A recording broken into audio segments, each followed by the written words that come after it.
Jim was on his way back to the capital from Liverpool, having spent the weekend visiting his parents in the city where the legendary band the Beatles had settled. As he bid farewell to his parents, a sense of melancholy settled over him. Climbing into his car, he stole a few glances in the rearview mirror, watching his parents wave from the front porch until they faded from view. With a smile, Jim honked the horn and merged into the traffic, heading back home. Driving down the darkened road at night, Jim noticed the absence of other cars. It was unusual. There hadn't been any vehicles in sight for quite some time. The darkness seemed to envelop the road, casting an eerie stillness. Jim's imagination began to play tricks on him, conjuring images of looming forest creatures ready to pounce. Shaking off these thoughts, Jim increased his speed, the engine's hum echoing through the empty streets. Suddenly, a figure emerged on the roadside. Jim squinted to get a better look. It was a young woman, standing with her thumb outstretched. She looked harmless enough, dressed casually in jeans and a plaid shirt, her long blonde hair cascading over her shoulders. Jim slowed down and pulled over, stopping just beside her. "Thank you," she said gratefully as she entered the car. "What's a young lady like yourself doing out alone at this hour?" Jim inquired, glancing at her. The woman's appearance struck him as odd. Her features were almost too perfect. Round, deep-set eyes like coins, a straight nose, and an oval head. She seemed like a character from a children's storybook, her beauty almost unnatural. "I'm hitchhiking," she replied casually. "And you're not scared?" Jim raised an eyebrow. "No, I have my little friend with me," she said, tapping her pocket where a pepper spray peeked out. "Smart," Jim nodded. "I'm Christy. What's your name?" she asked. "Jim." The rest of the journey was filled with an eerie silence. Christy stared out the window, her lips moving silently. Jim felt a chill run down his spine, but he kept his focus on the road. Was she humming to herself, or struggling to find the right words? Or was she something else entirely? Before Jim could dwell on it further, a loud screech pierced the air. His chest slammed against the steering wheel as he braked hard, the world spinning around him. Pain shot through his chest, and then darkness overtook him. When Jim regained consciousness, he glanced at the passenger seat, but Christy was gone. Alarmed, he got out of the car, scanning the surroundings. There was no way she could have jumped out while he was unconscious, not at that speed. Shaking his head in disbelief, Jim returned to the driver's seat and took a deep breath. What was that? He wondered aloud. Shaken but determined, Jim resumed driving. The ringing in his ears persisted, a dull ache settling in. He rolled down the window for fresh air before continuing on. Maybe it was all in my head, he reasoned to himself, but uncertainty lingered. As he drove, exhaustion weighed heavily on him. Jim fought to stay awake, his gaze fixed on the road ahead.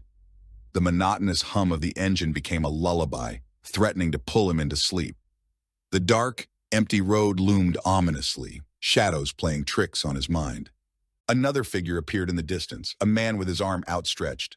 Conflicting emotions stirred within Jim as he approached. Was this a normal encounter, or another bizarre hallucination? The man appeared human enough, dressed in a white tracksuit with a backpack slung over his shoulder. Jim decided to stop, and the man quickly entered the car, expressing gratitude. Silently, Jim continued his journey, haunted by the strange events of the night and the unsettling encounters on the road. "It's pretty cold out," remarked the traveling companion. "It's always like this at night in Mother England," Jim replied reluctantly, masking his urge to remain silent. "I can't get used to it. I'm a visitor myself, and it's always sunny in my country." "Where are you from?" Jim inquired again. The travel companion ignored the question, a peculiar action that left Jim unsettled. However, he refrained from pressing further, opting instead to draw in a lungful of fresh air through the window and focus on the road ahead. The companion glanced around the car's interior, occasionally casting a look at Jim as if struggling to convey a message. They traveled in silence until the companion spoke once more. "How long have you been driving?" the companion asked. "That's an odd question," Jim thought to himself. "About 2 hours now," Jim responded aloud. "That must feel like quite a long time," remarked the companion. "It's hard to say," Jim replied. "Feeling tired?" the companion asked. "A bit," Jim admitted. "We could stop and rest," suggested the companion. "Not now. I need to reach London as soon as possible," Jim explained. "Why's that?" the companion probed. "I have work in 2 days. I need the day to prepare," Jim replied. "Such haste," mused the companion. "What's so peculiar about it?" Jim asked. As Jim glanced at his traveling companion, he was startled to see not a man, but something else, a humanoid figure draped in an incomprehensible black robe. The material was unlike anything Jim had encountered before, leaving him unsure if it was fabric or part of the creature's being. There was no visible face beneath the hood, only two enormous eyes glowing with an intense, fiery light. A strange scent of decay emanated from the creature, sharp and unnatural. Yet despite the odor, Jim felt an inexplicable connection to it, as though he and the scent shared a distant familiarity. Jim pondered why the scent felt so strangely known to him.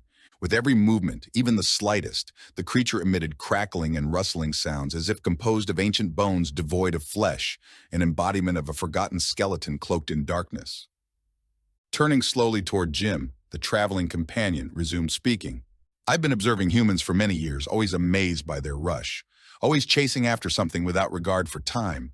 Then, when the end arrives, they regret their lifelong haste. They begin to reminisce, some with sorrow, some with joy." "Who are you? Where do you come from?" Jim asked anxiously. "I am from what you humans call the afterlife. Fear not. I won't harm you. You're already dead. You crashed your car just moments ago," the companion revealed calmly. The traveler fell silent, gazing up at the night sky. The stars twinkled like 1,000 fireflies in the darkness, captivating Jim's attention. "What a beautiful starry sky," Death remarked with a smile, then radiated a brilliant white light. Jim felt the luminous glow envelop him, immersing him in a boundless expanse devoid of time or place. Through the light, Jim glimpsed fleeting moments of his life, flickering like frames of a movie. In a matter of seconds, Jim felt a profound emptiness consume him. And indeed, "What a beautiful starry sky," were the last words Jim managed to utter. Moments later, a car lay about 10 meters away. Inside were two lifeless bodies, Christie's and Jim's.